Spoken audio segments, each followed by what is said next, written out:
So, game four now, having been undefeated the last three games, up against the only other person who hasn't lost yet, and that is Will Weinveld.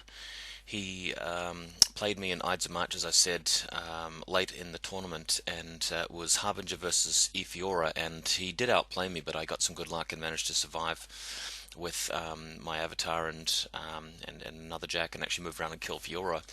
So hopefully we're going to have a game which is a bit more based on skill and tactics.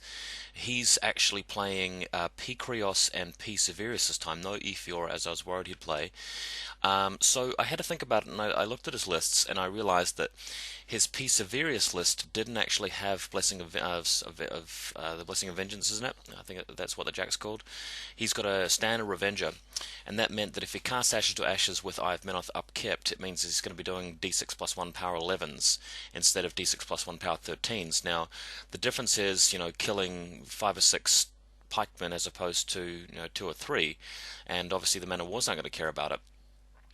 So I felt if I ran, either list, I'd probably be okay. And looking at pKreoss, well, the Iron Fang pikemen are actually immune to knockdown in the Horseflad list with the Kovnik there.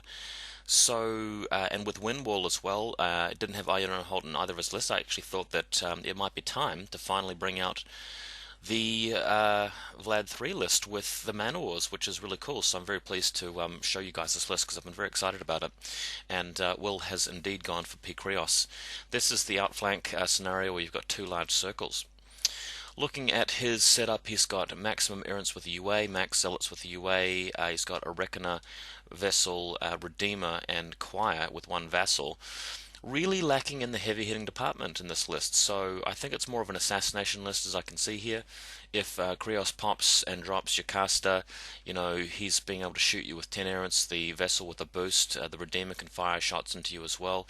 So the plan here is really just to not let Vlad get shot at, and if he casts Windwall, that should be fine. Next photo, I've gone first here, and Iris just creeping up casually to the left there. Drago is in the list, he's got Infernal Machine, great with Infernal Machine, moving up 12. Manowar's just hanging out in front of the wall here. What's really cool is that the Iron Fang, the Great Bears there, are actually meant to knock down as well. So if he knocks them down, he'll be able to shoot at them over the Manowars, but won't be able to, charge them or hit them for free. So looking really cool. Dash here is also very useful for running up with the Iron Fang pikemen. Just want to stop here and say something about Dash.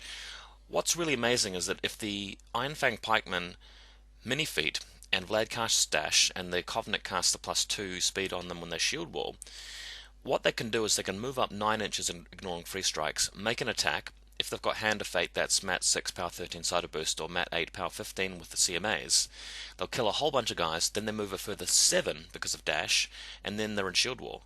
Think about that. That's massive threat range, massive utility, massive accuracy, and they're armor 18 at the end of that, and they're just a 10-point unit. So with this particular caster, I think you really would be silly not to take Iron Fang pikemen with the Kovnik. It's just an absolutely amazing combination in my opinion.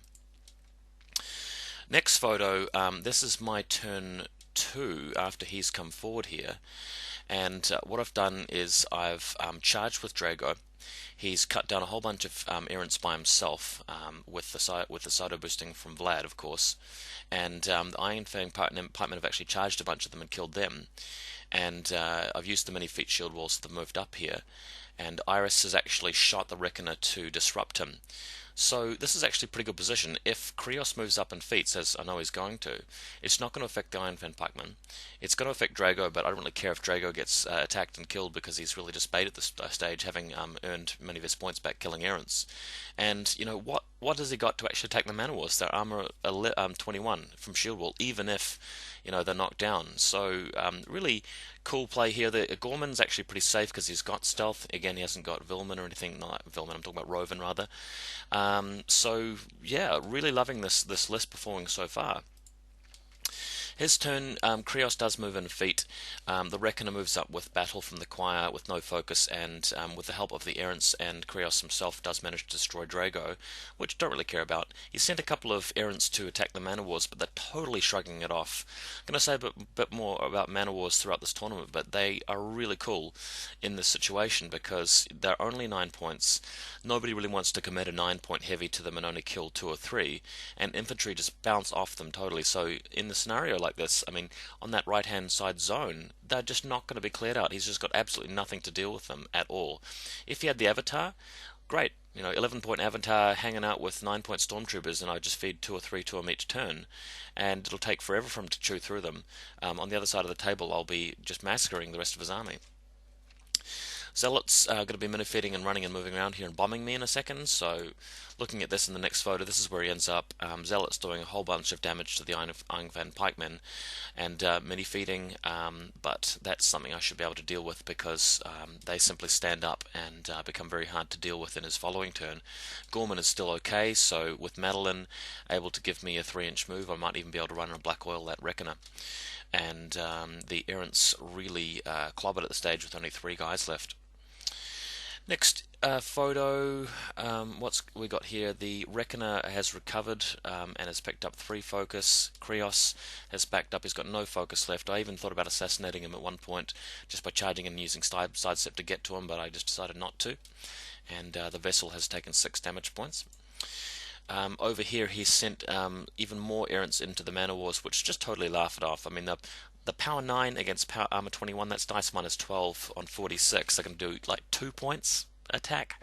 Just crazy. And Kolskin there chopping any Errants that come through. Hand of Fate is on the Great Bears at this point, so they're doing rather well. I think he did try shooting me with the vessel, but passed a tough roll, so just he's not getting anything done there. Next image, the Greater Destiny mini feats been expired from the Zealots, so Vlad, like a boss, feats, charges in, scythes down like 6 of them with Flashing Blade, and his feat sidestep moves. Just glorious run here and picks up like 6 blood tokens. I asked my opponent to take a photo of him from the other side. So handsome. Look at him there, just chopping everybody down like a boss. Really good situation for him to be in. There's no way he's going to get assassinated after that. I mean, he's got like 6 tokens and 1 focus, so he's armor 24 or something stupid. And the pikemen are still up and running, so this zone is going to be pretty secure. I've even got the Kovnik sitting back there. So go to the next photo. Gorman is able to move through, partly thanks to Madeline, and throw a bomb directly at the Reckoner, which hits, dead on. So blind Reckoner stops it from, trying to do any funny business. Actually managed to clip the Vessel of Judgment as well. So just adding insult to injury. So things going pretty badly for Menoth, unfortunately. Next photo, as you can see, board position's pretty strong. I've picked up a point on the right hand side. Vlad's dominated the zone on the left for 3 points total. All he can really do is run something into the left hand zone and let me kill it before I win in the following turn. I've got all my support crew up and running. I've got Ironholt, Madeline and Gorman still there. The Kovnik's still fine. Man of War Shock Troopers haven't even lost 1 guy yet. And if you go to the next photo, he's sent in his Redeemer, trying to kill a couple of pikemen with... funnily enough, he's got Enliven on the Redeemer there, just because if Vlad charges him, he can then just move 3 inches away after the first hit and still stay in the zone. But the problem with that is that I simply move the pikeman standard out of range, then move in with Holt and blast him a couple of times after he's been hit by Kiss of Lilith, which forces him to use Enliven. He's got nowhere to move that won't be outside of Vlad's range. Then Vlad just simply charges him. He's got Hand of Fate upkept. So that is the end.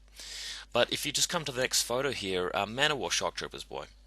The speed 4, that's terrible, but under dash the speed 5, they become respectable. With the Kovnik, they're speed 7 when they shield wall. They're armor 21 with 8 boxes, they're mat 7 with power 14, so they can CMA. Any situation, you're going to be able to pick off 1 or 2 guys and just absorb so many of their volume of attacks, and that just makes them so valuable. I think in a more serious tournament situation, like if I was absolutely wanting to find a unit to spend 9 points on, I'd try and drop 3 points or 3 or 4 points somewhere else and upgrade that to maybe Nax Nis Hunters with Velachev. With Hand of Fate, they're probably better than the Shock Troopers overall. But there are so many situations where the Nis Hunters are going to miss things that are stealth. They may be killed by AoEs. They won't be able to contest a zone or something like that. Whereas the Manifors are just so solid moving up. They can get into the midfield early in the game thanks to dash. They can walk up a shield wall if you really want to, 7 inches, getting over the terrain. And then they're just such a solid unit, and they will tarp at just about anything. So I would definitely recommend people giving them a go. I'm not going to say that they're the best choice in the situation. I just think that they're viable. So here we are. Vlad charges in and destroys the Redeemer, and just absolutely love Vlad, man. Great model. Vlad 3, I've put some purple washes on the horse, which looks a little bit better. There's a bit of a chip paint on his handle, but that can be fixed. Vlad is just so fun to play. He's not the best caster, but he's really entertaining. Certainly has a lot to think about in the tabletop and a lot of potential. So I'm just so glad to be able to take it to a tournament, and just can't stop looking at that model. It's wonderful. Anyway, this game was over, and that's it. Hope you guys enjoyed this one.